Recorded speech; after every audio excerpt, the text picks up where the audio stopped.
আমার টাকা দে এই যে নিয়ে বাজারে এই যে 50 টাকা নিয়ে নিয়েছে। Good morning everyone, welcome back to my new blog. আশা করছি সকলে খুব ভালো আছে। সকালে মোটামুটি কাজ সারা হয়ে গেছে, ঘরদোর গোছানো এদিকে হয়ে গেছে, এইমাত্র বাজার পাঠালো। আর এদিকে চিঙ্কি মানে দ্বিতীয়বার খাবার খাচ্ছে। ও তো অল্প অল্প করে খায় আর অল্প অল্প করে ছেড়ে দেয়, আর বাচ্চা বিড়ালগুলো এসে এসে খায়। এদিকে চিঙ্কি ভাত খাচ্ছে, ভাত কম খাচ্ছে, মাছগুলোকে বেছে বেছে বেছে বেছে খেয়ে নিচ্ছে। এখন এটা খাবে, খেয়ে দে ও তারপরে সারা পাড়া আবার ঘুরতে বেরিয়ে। তো বাজার পাঠিয়ে দিয়েছে। এখানে আছে লাউ শাক আর তার সাথে আছে এখানে ছোট মাছ।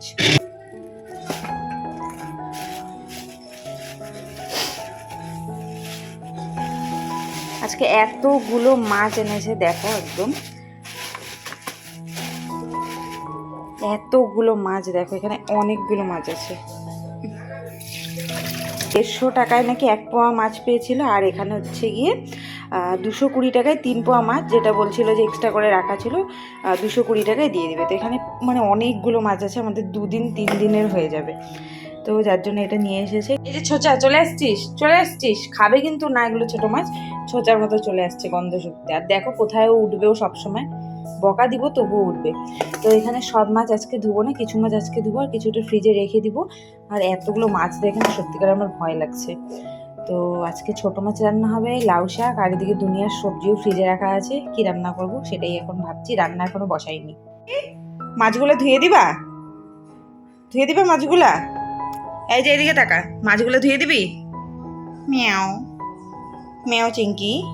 এত গরম পড়েছে যে কাজ করতে করতে না অনেকটা দেরি হয়ে যায়। আর অত সকালে আমি উঠতেও পারি না যে একদম খুব সকাল সকাল উঠিয়ে তাড়াতাড়ি রোদ ওঠার আগে কাজ করব। তো এখানে সব বাসন টাসনগুলো মেজে নিচ্ছি, চায়ের বাসন মেজে নিচ্ছি। সকালে একবার তোমাদের দাদাভাইকে বানিয়ে দিয়েছিলাম, তারপরে জল দিয়ে ধুয়ে পরে যখন আমার জন্য বানাই তারপরে একবারে মেজে নিই। আর এদিকে ভাতটা বসিয়ে দিচ্ছি তাড়াহুড়ো করে। চিঙ্কিকে এদিকে খেতে দিব। আর আগের দিনের কতগুলো ভাত ছিল, ভাতগুলো না অতটা ভালো নেই যে ভাতে ভাত দেওয়া যাবে। যেমন শীতকালে ভাত থাকলে কিন্তু ভাতে ভাত দিয়ে দিই। তো ওদিকে ভাতটা হতে হতে আমি এদিকে মাছটা ধুয়ে নিব। আর অনেকগুলো মাছ, 3 দিন হবে না, ভুল বলেছিলাম, 2 দিন হবে, 2 দিন হয়ে যাবে। আর তবে পরপর না একই মাছ খেতে ভালো লাগে না। আর এদিকে দেখো মাছ ধুতে আসছি, চিঙ্কি খাক বা না খাক পিছে পিছে চলে আসছে বসে থাকার জন্য। এবার ওর একটা কাণ্ড দেখবে, ওই দেখো একটা মাছ দিয়েছি, আমি ভাবলাম খাবে নাকি কে জানে, তো পা দিয়ে ওটা খেলছে। ছোট মাছও খায় না, তবে হ্যাঁ ভাজা খায়, আর ও ঝোলের মাছটাও একদম খেতে চায় না। পুরো হাঁপিয়ে গেলাম, এতগুলো মাছ। এখানে অর্ধেক মাছ হচ্ছে মোটামুটি ধুয়ে রাখলাম, আর এখানে আছে যেটা পুরো ধোয়া হয়ে গেছে, আর একবার দুবার একটা ধুয়ে নিব। তো অর্ধেক মাছ আজকে রান্না করব, অর্ধেক কালকে রান্না করব। তো এটা এখন ফ্রিজে রেখে। তো এখন ঝটপট করে এদিকে লাউ শাকটা কেটে নিব, আর এদিকে আলু বেগুনও কেটে নিচ্ছি। মাছ চচ্চড়ি বানাবো না, প্রথমে ভেবেছিলাম চচ্চড়ি বানাবো, তারপরে ভাবলাম আবার ডাল বানাতে হবে, তাই একটু ঝোল ঝোল রেখেই বানাবো। আর অল্প করে পেঁয়াজ রসুন দিব, বেশি দিব না। আর এদিকে শাক একবারে কেটে কুটে নিই। এই সবজি কাটতে আগে যে আমার এত সময় বিয়ে করে যখন প্রথম এই বাড়িতে আসলাম, এই বাড়িতে এসে আমি সব একটু একটু করে শিখেছি, কারণ আগে আমি রান্নাবান্না কখনোই করিনি। তো তখন আমার এত মানে সবজি কাটতে এত সময় লেগেছে তো যে রান্না করতে অনেকটা সময় লাগতো। এখানে লাউ শাক কেটে কুটে আমার একদম লাউ শাক ভাজা করা হয়ে গেল। লাউ শাক ভাজা হলে আমার আর কিচ্ছু লাগে না। আমার যে কোনো শাক হলেই না আমার ভীষণ ভালো, মানে 2-1টা শাক মনে হয় আমার খুব একটা ভালো লাগে না, সেটা হচ্ছে পুঁই শাক। হ্যাঁ এটাই মনে হয় আমার ভালো লাগে না। তো এখানে একদম মাছ ভেজে নিচ্ছি, তারপরে মাছ চচ্চড়িটাও করে নেবো তাড়াতাড়ি করে। আর ভেবেছিলাম একবার স্নান করে পুজো দিয়ে রান্না করবো, তো গরম লাগছে যে সেই ইচ্ছেটা আমার আর পূরণ হলো না। যখন আমি ভয়েস দিতে বসবো চারিদিকে এত আওয়াজ কেন জানি না, মানুষ থেকে কুকুর বেড়াল সবাই মিলে চিৎকার চেঁচামেচি শুরু করে দেয়। তো এদিকে মাছ ভাজাটা বসিয়ে দিয়ে বাকি যতটুকু ছিল আর বাকিটুকু তো ফ্রিজে রেখে দিয়েছি। আর এদিকে ঘরঠরগুলো ঝেড়ে নিচ্ছি। সকালে না এত তাড়াহুড়োর মধ্যে কোনো মতে একটু ঝেড়ে নিই, তখন মানে নোংরা ঝাড়ার থেকে বেশি ওই বাসি ঘরটা ঝাড়া হয়, ওটাই বেশি। কারণ ঘর যদিও আমার নোংরা থাকে না, আর এই রান্নাবান্নার আয়োজন করার পরে এগুলো রেডি করার পরে তখন ঘরটা নোংরা হয়, তো তখন আরেকবার ভালো করে ঝাড় দিতে হয়, কেননা মুছে নিব। আর এদিকে এখন ছোটো মাছটা করে নিচ্ছি আলু বেগুন দিয়ে, একটু ফোড়নের মধ্যে পেঁয়াজ রসুন এগুলো কুচি কুচি করে কেটে দিলাম। আর ওই একটুখানি ঘষে দিয়েছিলাম, বেটে তো দিইনি, একটু ঘষে দিয়েছিলাম। তো এটাই আজকে রান্নাবান্না সিম্পলের মধ্যেই সেরে নিচ্ছে। আর একটু মাছ ভাজা রেখে দিয়েছি। সব কিছুই কেনা হচ্ছে, কিন্তু একটা কড়াই আর কেনা হচ্ছে না। ভাবছি ননস্টিকের কড়াই কিনবো না এমনি কড়াই কিনবো, এটাই বুঝতে পারছি না, যার জন্য আর কড়াই কেনা হচ্ছে না। রান্না কমপ্লিট হতে হতেই 1:30টা মতন বেজে গেছে, আর তার মাঝখানে ঘরদোর গুছিয়ে ঝাড় দিয়ে নিলাম। এখন এই যে ঝোলটা হলেই হয়ে যাবে, ঘর মুছবো, এখন স্নান করবো, পূজা দিব। অনেক কাজ বাকি আছে, কয়েকটা কাপড় কাচাও বাকি আছে। যতই তাড়াতাড়ি করতে চাই তাড়াতাড়ি আর হয় না। ফুলও তুলতে হবে, গাছের ফুলগুলো এত সুন্দর ফুটে আছে, ফুলও তোলা হয়নি, এত বেলা হয়ে গেছে। ভেবেছিলাম একবার সকালে তুলবো, তারপরে ভুলে গেছি।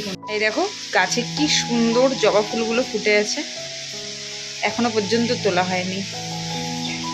চিনিটা তো ঠিক করা হয়েছিল, কিন্তু মনে হয় না পুরোপুরি ঠিক হয়েছে, যার জন্য তেল মশলা সব চারদিকেই ছিটছে। আর মানে একদম অল্প, দেখো একদম অল্প অল্প তেল এখানে লেগে আছে, না তো এর আগে যখন রান্না করেছি পুরো একদম তেল লেগে যেত।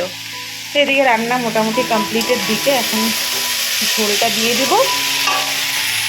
পুরো উঠানটা বলতে কি ভেতরের উঠোনটা ঝাড় দিয়েছি, বাইরের উঠোনটা আমি এখন ঝাড় দিই না বললেই চলে, দেওয়াই হয় না। তো এই ভিতরটা ফুল ঝাড়ু দিয়ে ঝাড় দিয়েছি ঘর ঝাড়ার সময়, ওই বাকি ঘরগুলো ঝাড় দেওয়া। আর এই যে অল্প মাটি মাটি জায়গাটা আছে, এই জায়গাটা না ভেবেছিলাম পাকা করবো জানো। আর ওই যে জায়গাটা দেখছি উঁচু নিচু, ওই জায়গাটা তো আগে আমাদের কলপাত ছিল। যারা আমার পুরনো ব্লগ দেখে থাকবে তারা জানবে যে ওখানে আমাদের পুরনো কলপাত ছিল। তো ওই জায়গাটা এখন সরিয়ে অন্য জায়গায় দেওয়া হয়েছে। তো ওই জায়গাগুলো সমান করবো ভেবেছিলাম, তো এটা ওটা করতে করতে না আর হয়ে ওঠে না যে কোনটা ছেড়ে কোনটা করবো। তো এদিকে এই মাটির এই জায়গাটা একটু ঝাড় দিয়ে নিচ্ছি, ঘরের সামনাটা নোংরা থাকলে ভালো লাগে না। আর স্নানের আগে আমি তো আগে পুরো পাইঠে সব ঝাড় দিতাম, তো এখন অতটা দেওয়া হয় না, শরীরটা অতটা আগের মতো ভালো নেই, ইদানিং একটু শরীরটাও খারাপ আছে। তো ভেতর বাড়িটাই আমি ঝাড় দিয়ে নিচ্ছি, কেন কি স্নানের আগে একটু বাড়ির ভেতরটা পরিষ্কার থাকলে দেখতে ভীষণ ভালো লাগে। তারপর ফুল তোলাটাও বাকি আছে, তো স্নানের আগে ফুল তুলবো না, কারণ রান্না বান্না সারলাম, তো ফুলটা পরেই তুলতে হবে। তো আরো এখন বাকি ঘর 3টে মোছা আছে, আগে তো একটা ঘর ছিল 2টা 3টা, এখন বারান্দা তার সাথে। তারপরে এই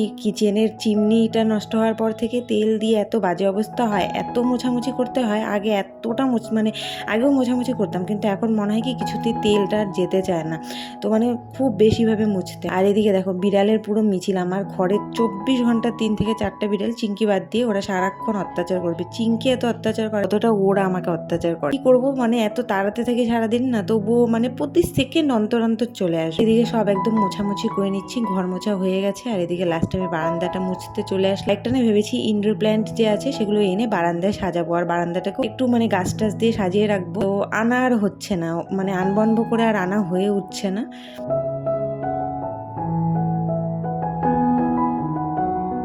তো এখন এই কাজকর্মগুলো সেরে তারপরে আবার পুজো দিব। পুজোটা দিতে অনেকটা দেরি হয়ে যায়, যার জন্য প্রতিদিন আমি গপুকে বলি যে গপু প্লিজ রাগ করো না, অনেক দেরি হয়ে যাচ্ছে, আমার আর একটু এনার্জি দেওয়া যাতে আমি সকাল সকাল তোমার পুজোটা দিতে পারি। তো এখানে সুন্দর করে সাজিয়ে পুজো আমার কমপ্লিট হয়ে গেছে। দেখো কতগুলো ফুল দিয়ে পুজো দিয়েছি, অনেক ফুল দিয়ে পুজো দিলে না দেখতে ভীষণ ভালো লাগে।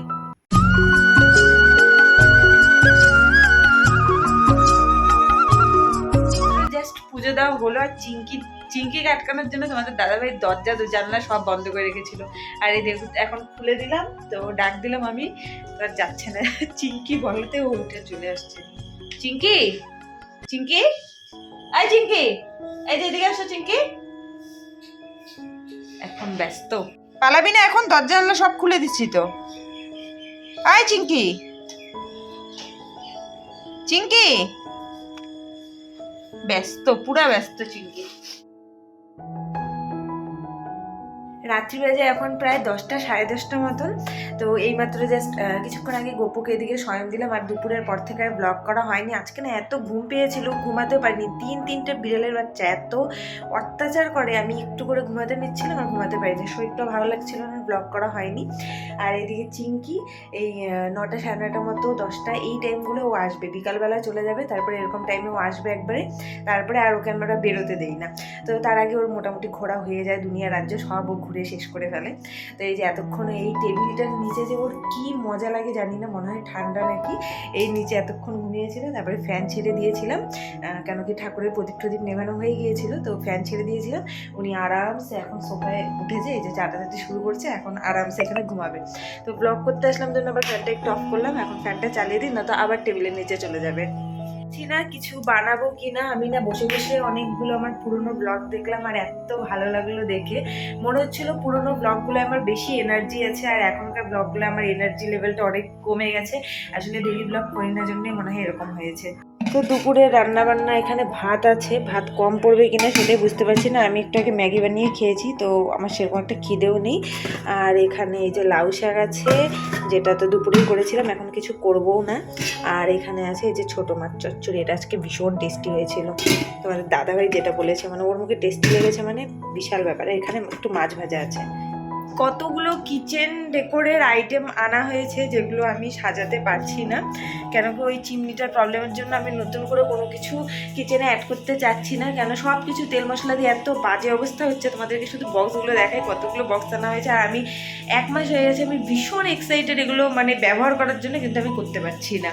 দেখো পরপর এখানে তিনটা বেশ বড় বড় সাইজেরই কিন্তু বক্স আছে, খুব আহামরি না হলেও এই বক্সটা একটু বেশি স্পেশাল, এর জন্য একটু লাইট ফাইটও আনা হয়েছে। তো এগুলো দেখো অনেকগুলোই এনেছি, যেগুলো কিচেন চিমনিটা পুরোপুরি ঠিক হলে তারপরে এটা আর কি পুরো সেট করবো কিচেনে, তাহলে কিচেনের লুকটা আরেকটু চেঞ্জ হবে। একটু ফুল টুলও আনা হয়েছে, লাইটও আনা হয়েছে, ওগুলোও অ্যাড করা হবে। তো জানি না কবে করবো। বলতে বলতে চিংকি দেখি হয় সোফার মধ্যে নেই, সোফা থেকে হাওয়া হয়ে গেছে। এই দেখো এটা ওর যে কি পছন্দের জায়গা আমি জানি না, টেবিলের নিচে, এই যে এখানে এখন ঘুমাবে। পাকাটা প্রচন্ড ঠান্ডা এই ঘরের। কি হয়েছে চিংকি, ঠান্ডা লাগবে তো তোমার? এখানেই এখনো ঘুমাবে, এটা ওর মানে সব থেকে পছন্দের জায়গা। ওই দেখো চোখ বন্ধ হয়ে গেল। টিটুন বাড়িতে চলে আসছে, আর ওই ঘরের থেকে চিংকিকে নিয়ে আসছে জন্য চিংকির মাথা পুরো গরম হয়ে গেছে। ক্যামেরা অন করছি জন্য একটু ভদ্র হচ্ছে নাকি? ইস দেখো দাঁতগুলো দেখো, ওই যে ওই স্কেল দিয়ে মাপবো চিংকি, টিটুন ওই যে স্কেল দিয়ে মাপে না, চিংকির দাঁত স্কেল দিয়ে মাপতে হবে। ই মা, মুখের মধ্যে কামড় দিবে তোমার, দেখো দেখো দেখো টিটুন ক্যামেরাটা অন করে তখন একটু কম করতেছে না? দিবে আজকে, মানে তোমাকে কানা বানাবে আজকে, তোমার ঠোঁটটার মধ্যে কামড় দিবে, চিন্তা করো না। এই দেখো কি পাজি গো, চুপ করে আছে। ঠিকই তো তোমার পয়সা না বাবু, তোমার এটা পয়সা, তোমার পয়সা, এটা মারছি খাবে না। নিজে নিয়ে বাজারে এই যে 50 টাকা নিয়ে নিছে, তো চিংকির তো ছিল, কি হয়েছে এখন তোমার কি ভয় লাগে? নাও চিংকি, কালকে সকালবেলা তুমি এটা দিয়ে মাছ নিয়ে আসবে, হ্যাঁ শোনা?